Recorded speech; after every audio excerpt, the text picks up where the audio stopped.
Hello, everyone. I'm Dominique Johnson-Lindsay, and welcome to the Active Listener podcast by Lightspeed. For the past 3 decades, Lightspeed has journeyed with educators and tech experts across school districts. With our Active Listener podcast, we are bringing the stories and experiences of our customers, education experts, and our own team members on how listening is foundational to education. Tune in as we amplify these vital voices and understand more about the people shaping the future of education. We hope every podcast listen will be a learning opportunity with Active Listener. Well, thank you so much for joining us today. Before we get started, I want to give you a chance to introduce yourself. Sure. Thank you. My name is Bob Fishtrom, and I am the Director of Technology for the Mountain View Los Altos High School District. We're located in the Silicon Valley in California, and the tech mecca of the world.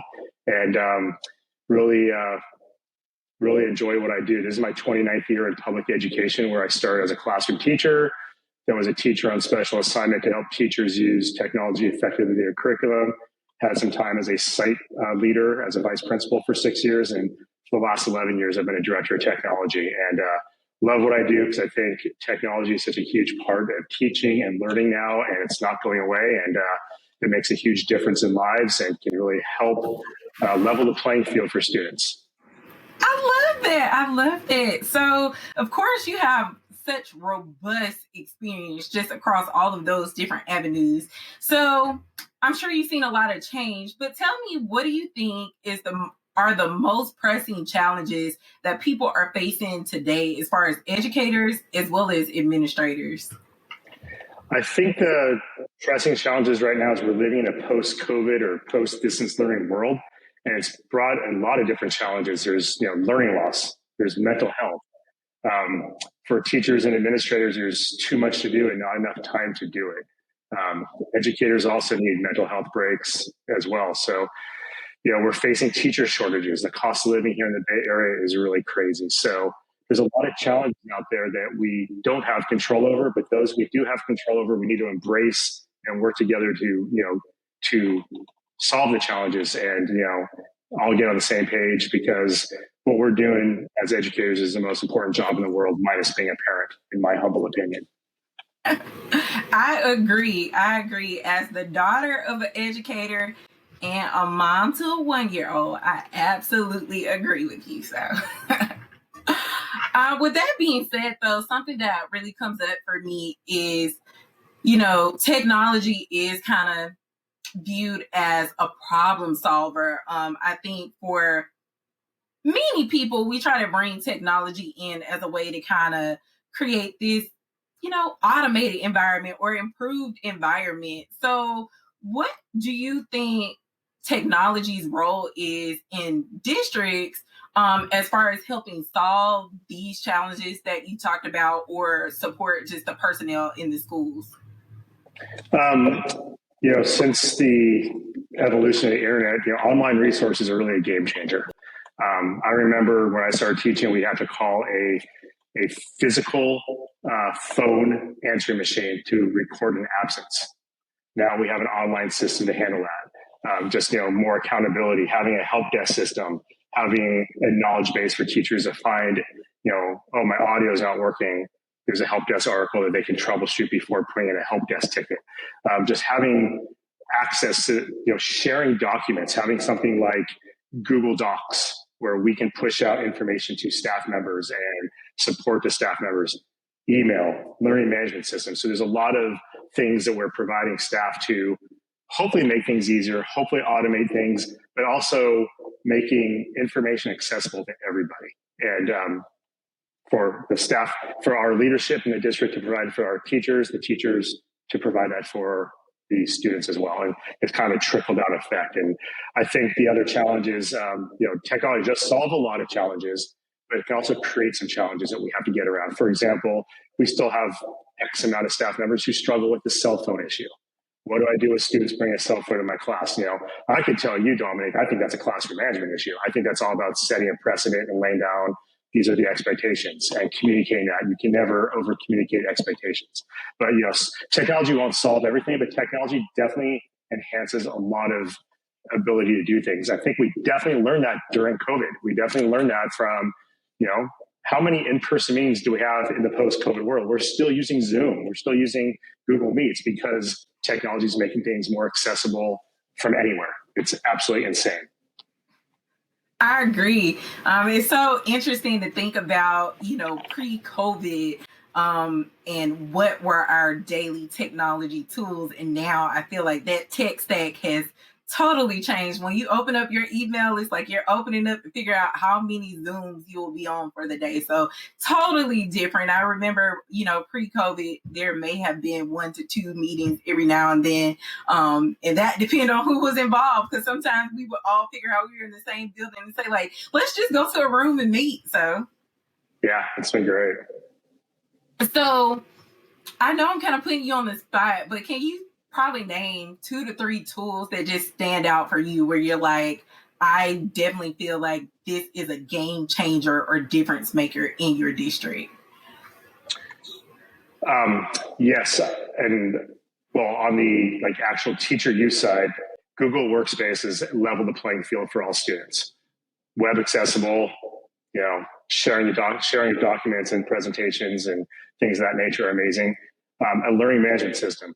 We use Canvas LMS, and it's delivering instruction, integrating different applications into it. It's been my former district. I had teachers emailing me during COVID saying, "Thank God you made us implement Canvas LMS because I don't know how I would get through this without that."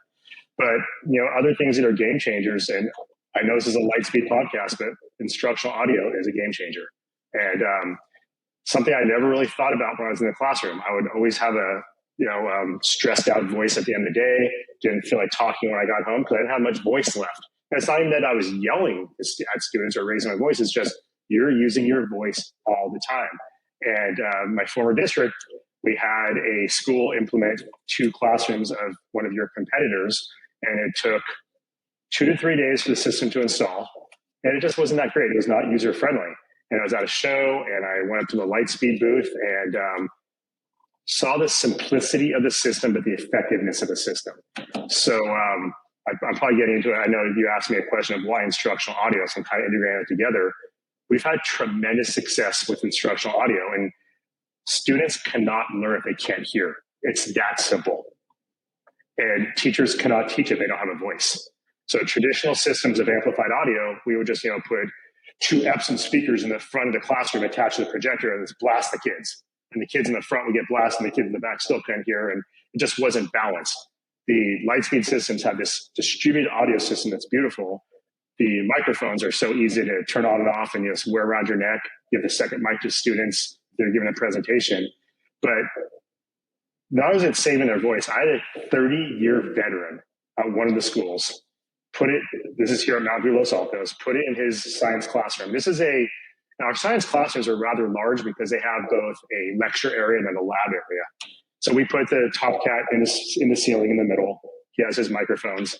I went by his room one day and I said, "Hey, how are things going?" He's like, "I got to show you something, Bob." I said, "Sure, what's up?" He's like, "Okay, when I first got this microphone, I thought it was ridiculous looking." He's like, "Did you know that I could turn my back and be writing on my board and the kids hear me? I might have been raising my voice." I said, "Yes, this is not my first rodeo." I said, "But that's why we want you to have." He's like, "No, this is a complete game changer." He's like, "I'm going home now. My voice isn't hurting. I mean, at the end of the day, I'm not drinking water to keep my voice, my throat moist." And it's just that, to me, a 30+ year veteran to believe in a technology. Because usually veterans who've done things a certain way for a long time aren't always quick to adapt a new tool.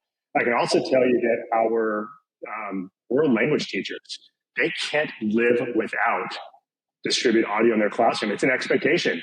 I mean, if their battery dies after 2 years and their flex mic, they're all over me. Like, I don't know if the cradle's not charging, but I'm like, okay, we'll get there. We have extra batteries, but it's almost like air. It's like a life support thing. Like, my microphone's not working. Help me. It's like, I need a drink.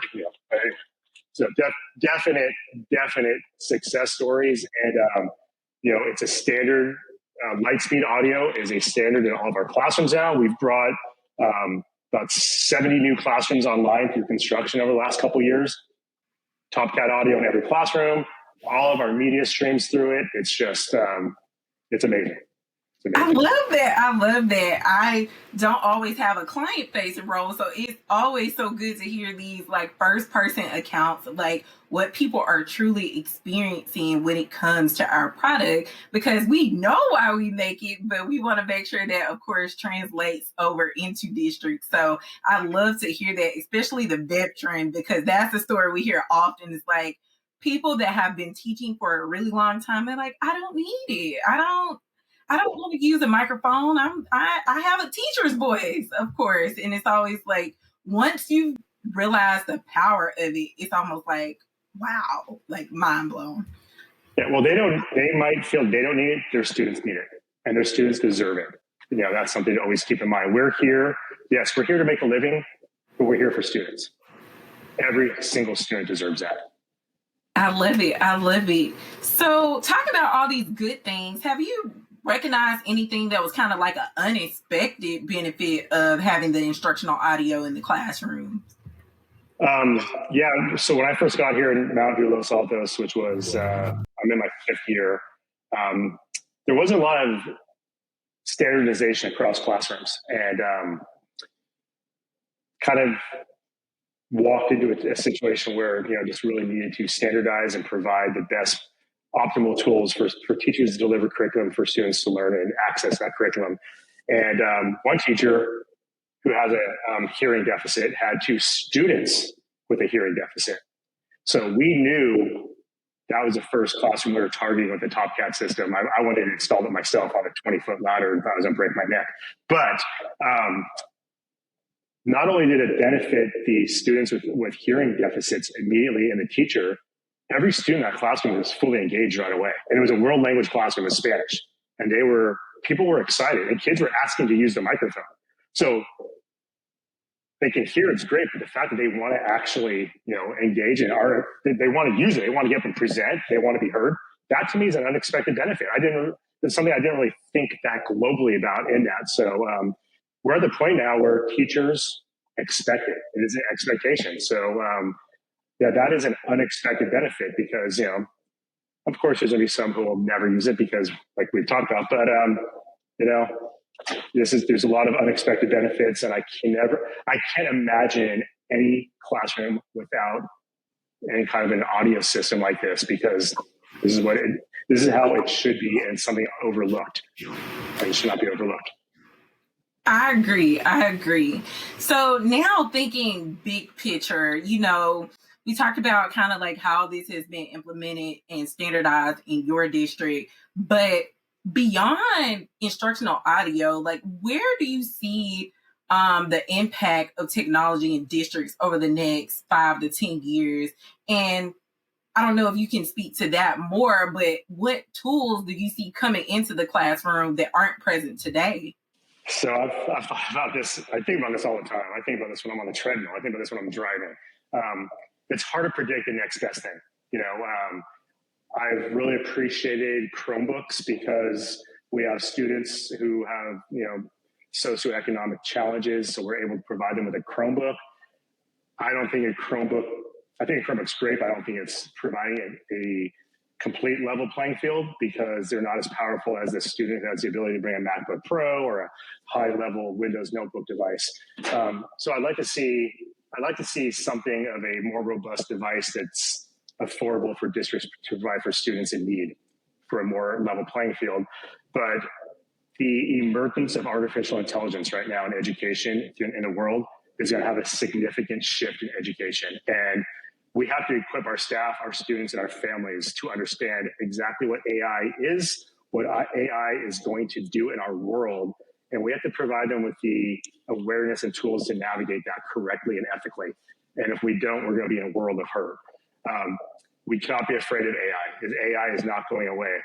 The other day, I needed to create a policy for non-staff members who are given rights to edit our websites. For example, Mountain View High School needed a parent volunteer wanted to edit the PTA portion of the website. So I went into ChatGPT and I was able to create a acceptable use policy for a non-staff member to edit the website. and that spit it out for me in 15 seconds. I went in there, I made edits that were relevant, and this is an amazing, powerful technology. But how do we use that correctly and ethically? And the nice thing is there's a lot of tools coming out that are integrating with Google where we can have articles being brought in from, say, the New York Times. They'll bring it into a Google Doc. You can set a lexile level so students can read it at their level. So all content is accessible. And that's what we have to look at AI. It's making things accessible, and it's giving students that chance where they're not going to feel overwhelmed. Like, oh, wait, I can engage with this article. The student sitting next to me has spoken English their entire life. I'm in my third year of speaking English, but now this has been drilled down to a way where I can also access the same curriculum. So that's how we need to embrace AI. We need to embrace AI as a tool that's going to help everybody, and we just cannot be afraid of it. I love that. I love the idea of embracing it, because I truly do feel like, even my personal perspective is it's definitely not going anywhere. So it's better for us to understand how we can utilize it and make our lives easier, rather than just kind of, shun it away. So I know we talked a lot about all of the good things about technology in schools. So before we close, I always thought it would be good. Initially, I thought this would be rapid fire, and I was like, I think it would be a little better to get a more profound answer. So I have two fun questions that I kind of pulled out, and I want to ask everybody that is coming in to speak on our podcast.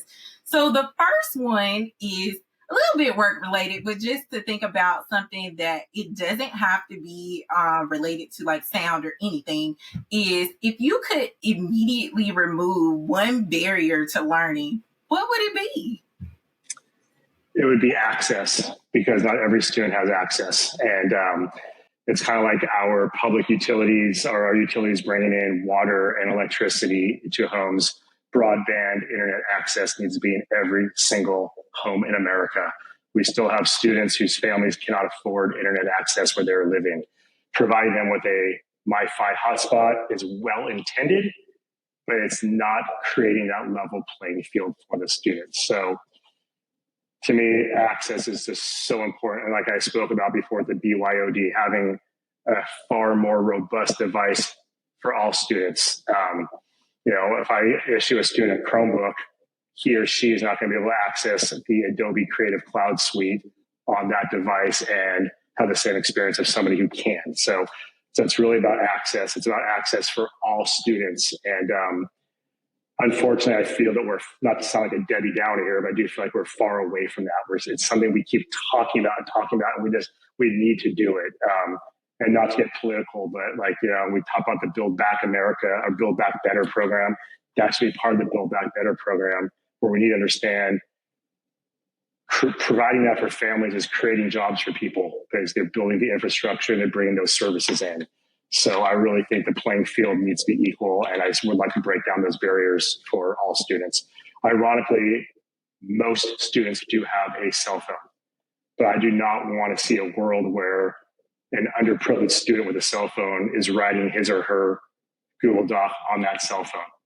That's not a good experience for the student. I'm not talking about a physical thing. It's for proofing and really writing things out. That is not equity in any way, shape, or form. It might be, people say, oh, that's equality because everybody has a device. It's not equitable. So that's the barrier I'd like to break down. I think that's a great one. I think that's so important, and it's going to continue to come up. I'm glad people like you are advocating for that, because I think it is so important that we understand the difference between equity and equality, and understand how schools being more equitable is really important to just the whole educational spectrum. So I really appreciate that perspective. And then for my final question, what's your favorite sound in the world? That's such an awesome question. I would say your voice, because you have such a lovely voice, but and I could be corny and say anything that comes through a Top Cat speaker, but seriously, I think the best sound in the world is a toddler's feet in the hallway when you're just laying in bed and you hear your child walking up the hallway. And it's kind of like when they're small and you're holding them and you feel them breathing. There's something about that. And, my daughters are all in their 20s now, but I do have stepchildren who have kids. And there's 3 grandchildren involved, and just watching them grow and hearing them walk, and just the innocence of a child. But hearing those feet in a hall, walk up the hallway when you're laying in bed, like, oh, they're coming our way. That's the best. So that's the best sound in my world. I love it. I love that. And as a mom to a 1-year-old, I'm like, I get it, because it drives me crazy because I'm thinking about what she's about to get into, but I'm also like, oh my gosh, she's so tiny. I remember when she couldn't walk. So yeah, those are the moments that go by so quickly in life, and we have to embrace them. Otherwise, it's and it's like having the grandkids is like your second chance, and just when you're in it, having a 1-year-old, Dominic, you're probably not appreciating everything because you're so busy working and getting meals ready and doing laundry and cleaning the house. But it's like, God, it's so hard. Our lives are so busy, but we do need to take that step back and just embrace what we have. And we're so fortunate for what we have. And I'm sure your daughter is beautiful like you. And it's such a gift that we sometimes take for granted. Absolutely. Absolutely. Well, that's all the questions that I have. So I want to thank you so much for joining us on this kind of experiment. This is such a wild ride for me. I love talking to people. I feel like it's just my Southern roots. So I'm in Alabama, and I feel like that was something I wanted to bring to the company, was just being able to get out and talk to people. I heard so many great things about you. I read case studies on your district and everything. So I just knew you were someone I had to talk to, and I really enjoyed this today. That's all for today's Active Listener. Thanks for tuning in. Share your comments on this episode on our Facebook, Twitter, or LinkedIn social media pages. You can visit our website at lightspeed-tech.com to learn more about our mission to ensure every student hears every word. And subscribe to our podcast wherever you listen to your favorite podcast. Until next time, let your listening be as active as your learning.